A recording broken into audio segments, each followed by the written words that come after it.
పోలా. జనసేన వల్ల వచ్చిన ఓట్లు వెనక్కి వచ్చేస్తాయి. జగన్ ఓట్లు కూడా ఎక్కడికి పోవు కదా సార్, 40%. అదే 40% వచ్చింది, కానీ జగన్ కి అంతకుముందు 45%. అదే అయిపోయింది. 2014లో లెక్కేస్తే 5% తగ్గల. తటస్థ ఓటు బ్యాంక్ ని ఎవరు క్యాప్చర్ చేస్తారు అనేది ఇక్కడ కీలకం. అది ఆ తటస్థ ఓటర్నే ఇతను లాగుతాడు. అదే తటస్థ ఓటర్ కి ఇప్పుడు ఏమవుతున్నదంటే, ఇతను స్ట్రాటజిక్ గా చేస్తున్న పని జగన్ ని విలన్ గా చూపెడుతున్నాడు తటస్థులకి. తటస్థులు చంద్రబాబును కూడా నమ్మడం తగ్గించేశారు. ఎందుకంటే ఈ తరహా కరప్షన్ యాక్టివిటీస్, రౌడిజం యాక్టివిటీస్ ని కంట్రోల్ చేయట్లేదు కాబట్టి. అలాగని జగన్ నమ్మట్టు వాళ్ళు. ఎందుకని?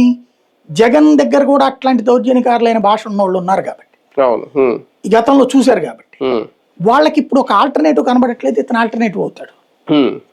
అక్కడ ఇక్కడ ఇతను స్ట్రాటజిక్ గా చేస్తున్నది ఏంటి? ఒకటి, రాష్ట్రంలో ఇప్పుడు దేశవ్యాప్తంగా హిందుత్వ వర్సెస్ ఇతర రిలీజియస్ పోలరైజేషన్ నడుస్తుంది. ఈ ఆస్పెక్ట్లో హిందుత్వ పోలరైజేషన్ అనేటటువంటిది జగన్ దగ్గరికి పోనీయకుండా ఇతను ఆపగలుగుతాడుగా.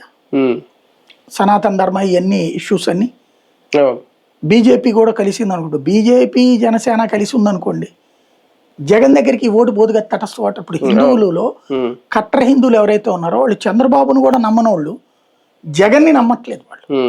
వాళ్ళు మధ్యలో పవన్ కళ్యాణ్ ని నమ్ముతారు, బీజేపీని నమ్ముతారు.